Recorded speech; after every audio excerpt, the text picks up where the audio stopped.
Perubahan formasi yang dilakukan oleh Coach Shin Tae-yong dari pola 3-4-3 menjadi 3-5-2 atau struktur bertahannya terbentuk 5-3-2 merupakan elemen penting kesuksesan timnas Indonesia kala menghempaskan Arab Saudi.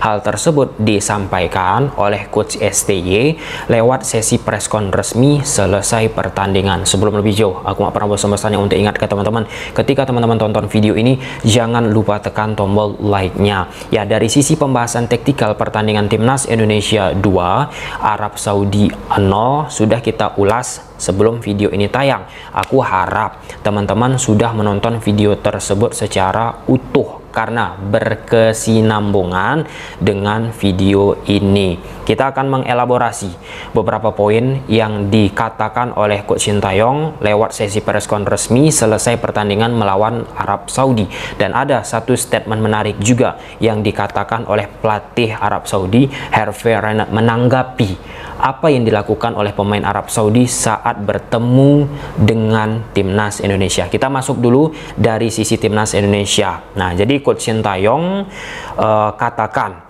hari ini pemain menjadi satu tim, menampilkan permainan yang baik. Apa yang dipersiapkan sudah dilakukan oleh pemain dengan baik. Nah, jika kita lihat di atas lapangan, memang timnas Indonesia menampilkan permainan yang energik, yang bergairah, teman-teman. Ada beberapa periode pemain timnas Indonesia melakukan serangan luar biasa, teman-teman, dan mendapatkan kesempatan untuk menciptakan sebuah gol. Namun efektivitas, ya, kekelinikalan di depan gawang tidak didapatkan oleh timnas Indonesia. Seperti yang dikatakan oleh Coach Shin Tae-yong, jika timnas Indonesia di awal-awal pertandingan yang ngegas, tancap terus, teman-teman, bisa memanfaatkan kesempatan tersebut menjadi sebuah gol, harusnya di pertandingan ini timnas Indonesia bisa menciptakan lebih banyak gol. Nah, dari beberapa pertandingan yang dialami oleh timnas Indonesia, memang ada periode-periode timnas Indonesia itu ngegas, gaspol terus. Nah,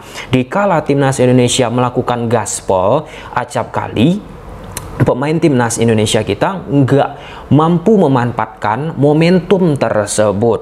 Nah, ketika tak mampu memanfaatkan momentum gaspol, banyak dapat peluang, pelan-pelan timnas Indonesia mengalami yang namanya penurunan intensitas dan lawan mengambil inisiasi. Nah, untuk di momen kala timnas Indonesia melawan Arab Saudi itu teraplikasi ngegas timnas Indonesia, ada peluang nggak bisa didapatkan. Nah, sayangnya, ya, ataupun tidak baiknya Arab Saudi, yaitu permainan mereka bagaimana cenderung bermain, ya, memanfaatkan bola-bola panjang ataupun meletakkan bola tersebut di belakang garis pertahanan dari timnas Indonesia. Dari sisi kreativitas, dari sisi bagaimana menciptakan sebuah peluang, tidak banyak karya yang dilakukan oleh pemain Arab Saudi. Dan dari bentuk defensif yang diaplikasikan oleh pemain timnas Indonesia pun sangat amat oke, presisi untuk bisa mengantisipasi duel-duel yang dilakukan oleh pemain Arab Saudi di sektor tengah. Secara struktural, seperti yang sudah kita katakan, timnas Indonesia formasinya pakai pola 3-5-2. Ketika bertahan atau out of position, teman-teman, timnas Indonesia berubah polanya menjadi 5-3-2. Ada 3 pemain di tengah. 3 pemain di tengah ketika tanpa bola bisa sebagai breaking line, bisa mengantisipasi sebagai filter sebelum menghadapi 5 pemain di belakang. Nah, Marcelino Ferdinand pun memiliki peran yang menarik, ya, ketika ia ikut andil juga beberapa kali melakukan yang namanya press trigger. Nah, lalu poin kedua. Nah, ini menarik, ya. Ditanya kepada Coach Shin Tae-yong perihal perubahan formasi, dijawab oleh Coach Shin Tae-yong, karena high pressingnya bagus dari Arab Saudi, jadi kita mengubah sistem formasi dari 3-4-3 menjadi 3-5-2. Ketiga gelandang berperan sangat baik, mungkin bisa dibilang sempurna di pertandingan ini.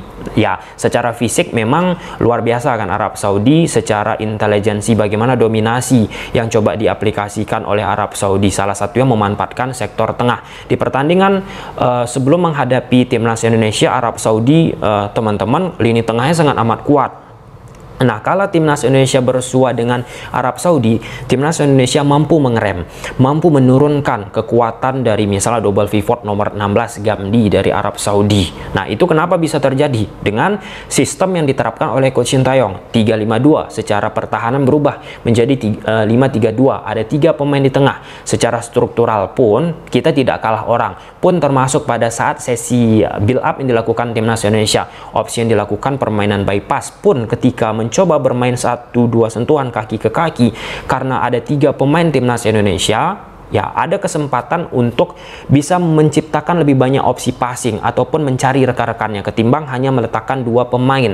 Dan mitigasi resiko dengan sistem 5-3-2 ini pun lebih mumpuni, lebih prima teman-teman, ketimbang pakai 2 pemain di tengah. Karena konsekuensinya Arab Saudi yang memiliki masalah di beberapa pertandingan ini dari sisi menciptakan sebuah gol, mereka ya senjata selanjutnya ketika sulit masuk ke daerah kotak penalti, melakukan tendangan dari luar kotak penalti. Nah, pada saat menghadapi timnas Indonesia ini, tendangan dari luar kotak penalti sangat amat minor diciptakan oleh pemain Arab Saudi. Kenapa itu terjadi? Karena sektor tengahnya 3 pemain tengah Arab Saudi berhadapan dengan 3 pemain dari timnas Indonesia yang berhasil mengganggu upaya-upaya yang dilakukan oleh pemain Arab Saudi. Nah, perubahan yang dilakukan oleh Coach Sintayong, melihat kan, beradaptasi. Coach Sintayong juga adaptif pendekatannya teman-teman, melihat bagaimana kekuatan yang dimainkan oleh Hervé Renard. Nah, bersama Hervé Renard, Arab Saudi pakai sistem 4-1-4-1 atau penyebutan bisa menjadi 4-3-3, berbanding terbalik dengan Roberto Mancini beberapa waktu yang lalu. Nah, dengan sistem 4-1-4-1 ini, tentu Coach Sintayong pun melihat nih bagaimana gayanya, lalu disesuaikan dengan perubahan formasi.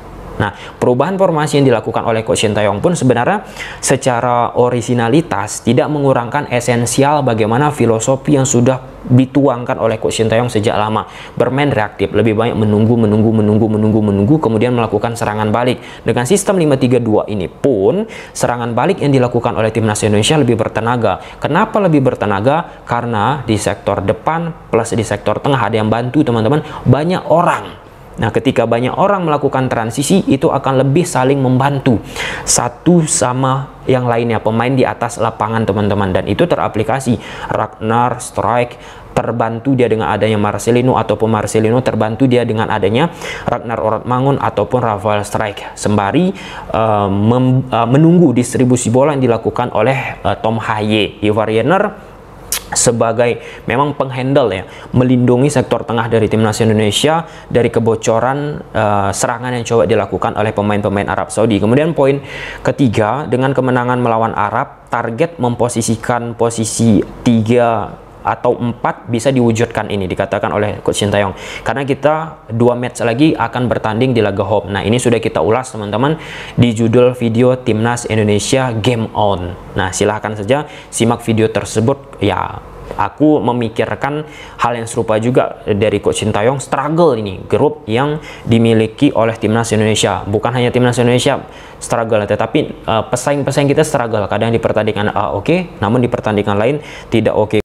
Kemudian poin keempat, Coach Sintayong soal sistem permainan timnas Indonesia. Sudah direncanakan permainan dengan sistem seperti ini saat melawan Arab. Sintayong melihat Arab pakai pola 4-1-4-1, high pressing. Jadi seringkali ruang kosong banyak di belakang lawan. Jadi STY berinstruksi untuk penetrasi ke ruang belakang ketika transisi positif terjadi, dan itu dilaksanakan dengan baik. Nah, ini melihat lah ya bagaimana kita di atas lapangan seperti yang sudah kita ulas. Salah satu permainan timnas Indonesia itu vertikal ataupun progresif ya, meletakkan bola tersebut di belakang garis pertahanan yang tinggi.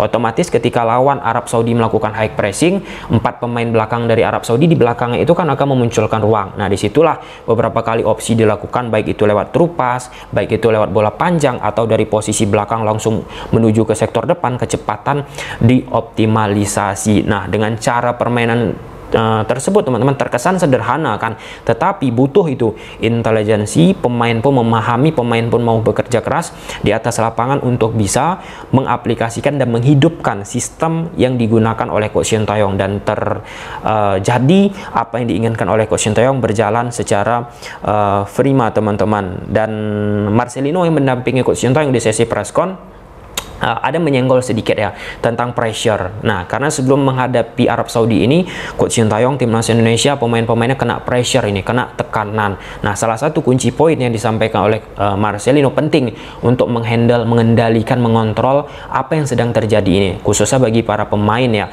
Dan ya, ketika Marcelino mengatakan demikian, artinya secara mentalitas, secara pemikiran, aku suka ya Marcelino bisa melakukan hal demikian, teman-teman. Nah, ada satu statement yang menarik ya, ini kita geser ke pelatihnya Arab Saudi, Hervé Renard. Ini pun bisa menjadi sebuah gambaran buruknya permainan yang dimiliki oleh Arab Saudi. Jadi Hervé Renard bilang, kami memulai pertandingan seolah-olah itu adalah laga persahabatan. Ya, memang Arab Saudi saat menghadapi Indonesia jauh banget permainannya seperti di pertandingan sebelumnya saat menghadapi Australia. Nah, di kala pertandingan melawan Australia lebih berwarna permainan dari Arab Saudi. Nah, ketika menghadapi timnas Indonesia, aku sepakat sih, setengah-setengah sekali.